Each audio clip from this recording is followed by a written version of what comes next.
اوس را رسیږو د یوسف مبارکې سورې ته چې د قرآن عظیم الشان 12مه سوره ده. په مکې معظمې کې را نازله شوې ده. 111 آیاتونه لري. تلاوت او پښتو ترجمه یې له لومړي آیت څخه اورئ.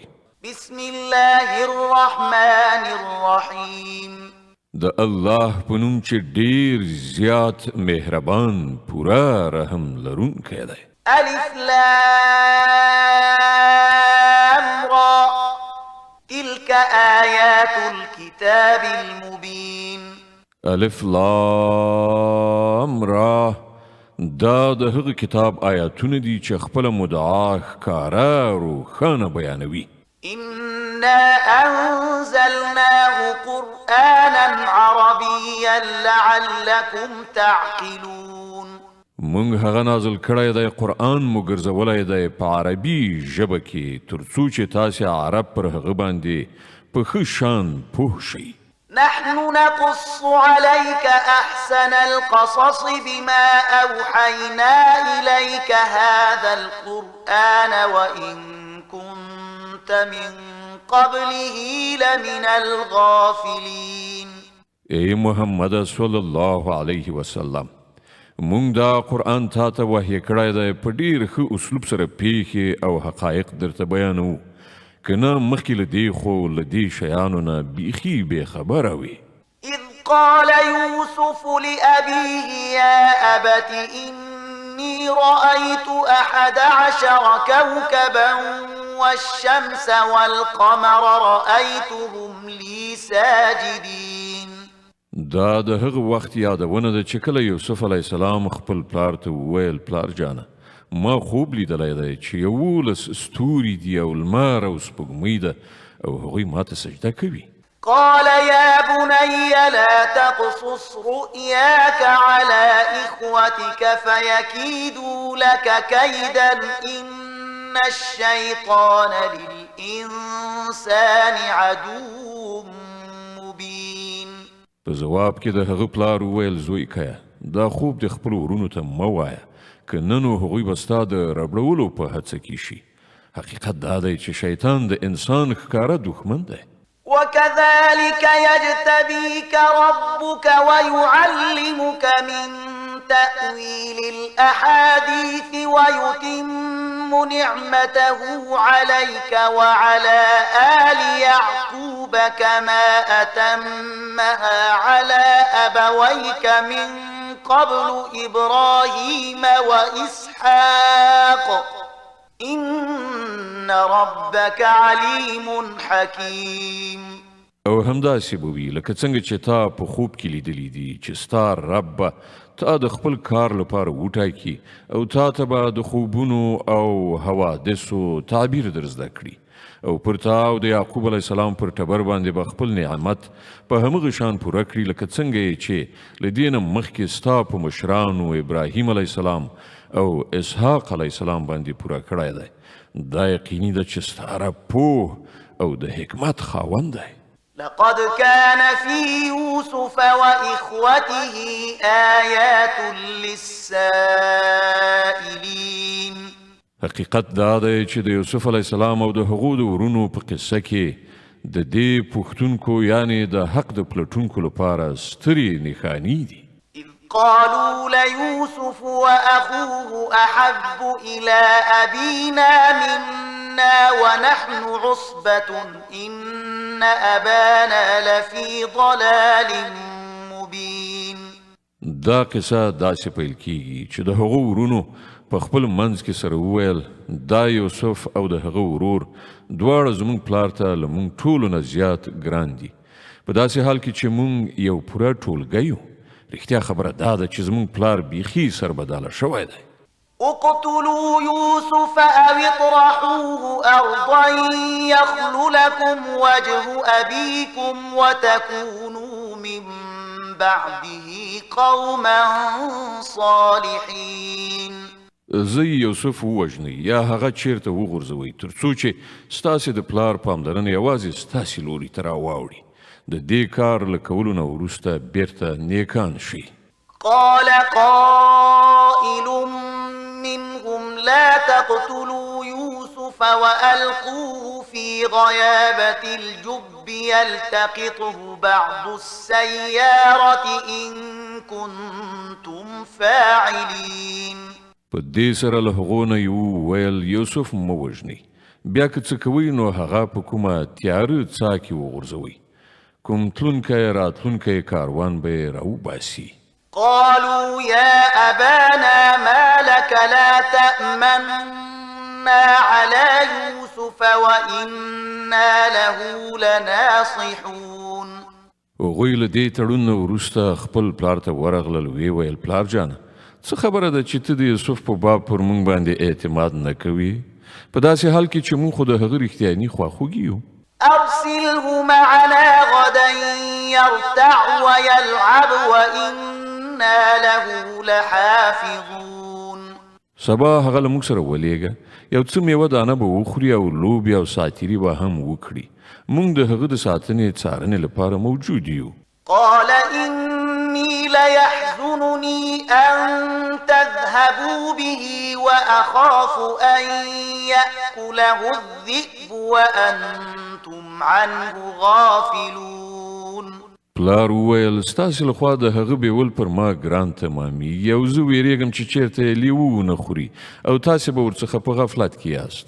قالوا لئن أكله الذئب ونحن عصبة إنا إذا لخاسرون.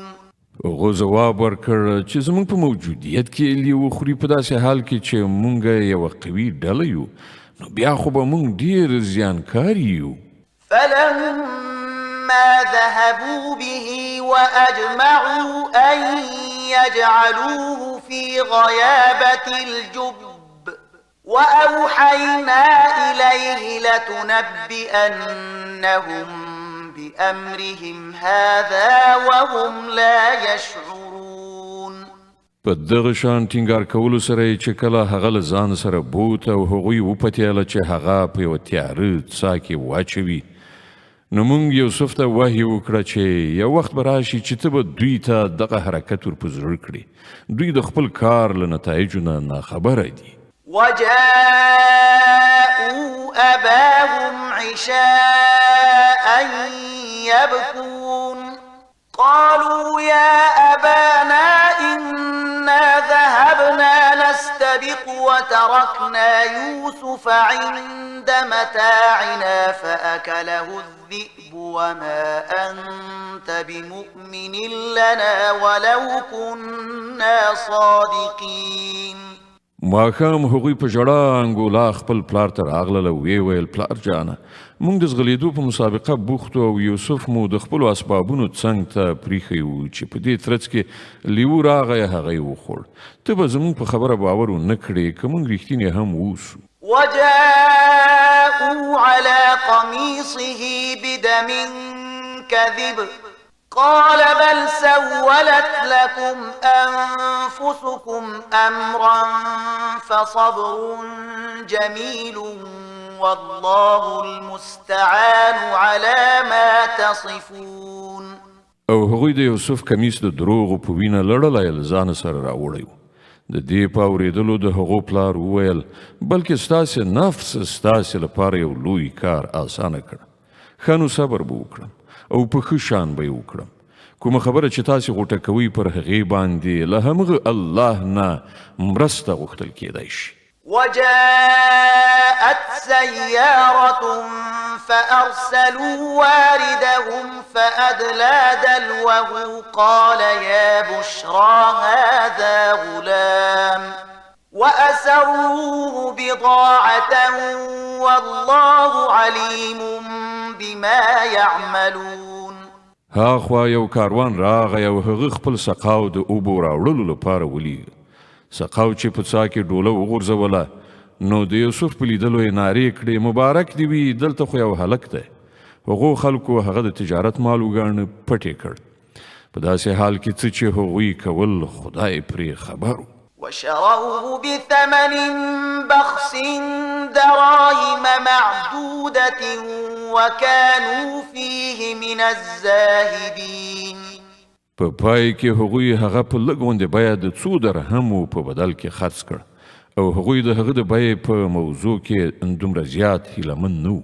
وقال الذي اشتراه من مصر لامرأته أكرمي مثواه عسى أن ينفعنا أو نتخذه ولدا وكذلك مكنا ليوسف في الأرض ولنعلمه من تأويل الأحاديث والله غالب على أمره ولكن أكثر الناس لا يعلمون.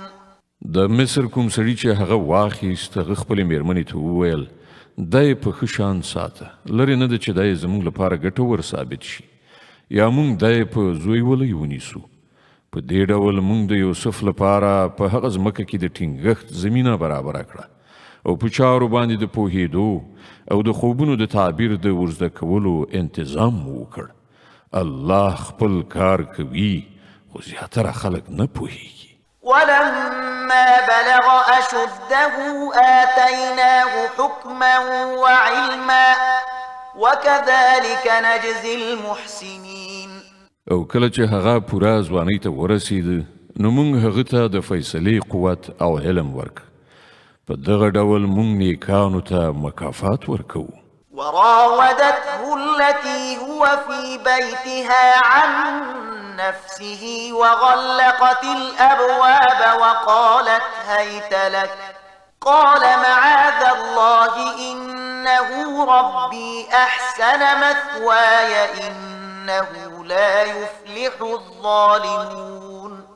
د کومې ښځې په کور کې چې هغه وو هغې خپل ځان ته د هغه توجه جلبوله او یوه ورځ ورونه وتړله ویې ویل چې راشه. یوسف وویل پناه په خدای زما رب خو ماته ښه منزلت راکړی او زه دا کار وکړم. داسې ظالمان هیڅکله بری نشي موندلی. ولقد همت به وهم بها لولا أن رأى برهان ربه كذلك لنصرف عنه السوء والفحشاء إنه من عبادنا المخلصين. هغه د هغه خواته ورمخکې شوه او یوسف به هم د هغې لوري ته ورمخکې شوی وای که د خپل رب دلیل یې نه وای لیدلی. داسې وشول تر څو چې موږ له هغه نه بدي او بې حیایي ایسته کړو. په حقیقت کې هغه زموږ له غوره کړای شوو بندګانو څخه و. واستبق الباب وقدت قميصه من دبر وألف يا سيدها لدى الباب قالت ما جزاء من أراد بأهلك سوءا إلا أن يسجن أو عذاب أليم. په پای کې یوسف او هغې وړاندې وروسته د دروازې خواته منډه کړه او هغې د شا له خوا د یوسف کمیس په راکشولو سره څیرې کړ. په دروازه کې دواړو د هغې میړه موجود ومونده. د هغه په لیدلو سره ښځې وویل د هغه چا څه سزا ده چې ستا کورنۍ ته خراب نیت ولري. له دې پرته بله څه سزا کېدلی شي چې بندي کړی شي یا سخت عذاب ورکړی شي. قال هي راودتني عن نفسي وشهد شاهد من أهلها إن كان قميصه قد من قبل فصدقت وهو من الكاذبين وإن كان قميصه قد من دبر فكذبت وهو من الصادقين. یوسف وویل دې زما د جلبولو هڅه کوله. د هغې ښځې له خپل ټبر نه یو چا د نښې بیلګې شاهدي وړاندې کړه چې که د یوسف کمیس د مخې نه شلېدلی وي نو ښځه رښتینې ده او دی دروغجن، او که د هغه کمیس د شا له لوري شلېدلی وي نو ښځه دروغجنه ده او دی رښتونی. فلما رأى قميصه قد من دبر قال إنه من كيدكن إن كيدكن عظيم. کله چې میړه ولیدل چې د یوسف کمیس د شا له لوري شلېدلی دی نو ویې ویل دا ستاسې ښځو مکرونه دي، په رښتیا چې ستاسې چلونه د حد نه زیات دي. يوسف أعرض عن هذا واستغفري لذنبك إنك كنت من الخاطئين. یوسفه له دې خبرې نه تیر شه او ای ښځې ته د خپلې ګناه بخښنه وغواړه، همدا ته په اصل کې ګناهکاره وي. وقال نسوة في المدينة امرأة العزيز تراود فتاها عن نفسه قد شغفها حبا إنا لنراها في ضلال مبين. د ښار ښځو په خپلو منځو کې اوازه ګډه کړه چې د عزیز میرمن په خپل زلمي غلام پسې شوې ده، مینې ناکراره کړې ده، زموږ په نزد خو هغه په څرګند ډول غلط کار کوي. صدق الله العظيم. الله ستر رښتیا ویونکی دی.